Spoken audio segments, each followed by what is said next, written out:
Hi praise the lord. దేవునికి స్తోత్రం. హల్లెలూయా. ఆది కాండం 3వ అధ్యాయం 13వ వచనం. అదేదనగా, అప్పుడు దేవుడైన యెహోవా స్త్రీతో, నీవు చేసినది ఏమిటని అడగగా, స్త్రీ, సర్పము నన్ను మోసపుచ్చినందున తింటిన అనెను. ప్రియమైన దేవుని బిడ్డ, ఇవి దేవుని నోటితో పలికి చేవ్రాత చేత వ్రాసి నీ చిన్ని హృదయమునకు అందించిన దేవుని మాటలు. ఇందును బట్టి దేవునికి స్తోత్రం, ఘనత, మహిమలు కలుగునుగాక. ప్రియమైన దేవుని బిడ్డ, ఈ లేఖన వచనము తెలియజేస్తున్నదేమనగా, పై వచనముల ఆధారంగా కింది వచనము నీకు జరుగుతున్న సంఘటన నీకు తెలియజేస్తున్నది. అదేమనగా, అప్పుడు దేవుడైన యెహోవా స్త్రీతో, నీవు చేసినది ఏమిటని అడిగాడు. అడిగే హక్కు ఎవరికి ఉంటుంది? యజమానికి ఉంటుంది. సమస్త యొక్క ఓనర్కి, మన ఇంట్లో అద్దెకు ఉన్నప్పుడు ఓనర్కి మన పైన అధికారం ఉంటుంది.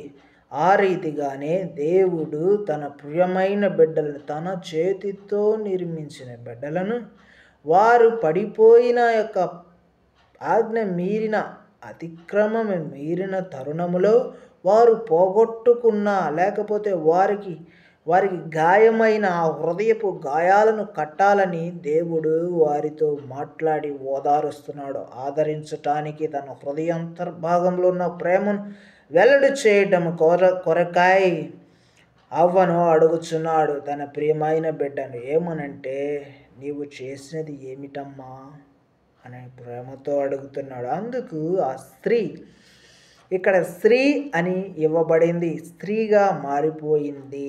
ఎప్పుడైతే ఆజ్ఞ మీరి పరునితో మాట్లాడిందో అప్పుడు స్త్రీగా మారిపోయింది. స్త్రీ ఏమంటుందంటే, సర్పము నన్ను మోసపుచ్చినందున నేను తిన్నానని నిజము దేవుని ఎదుట కప్పుకొనక ఒప్పుకొనుచున్నది.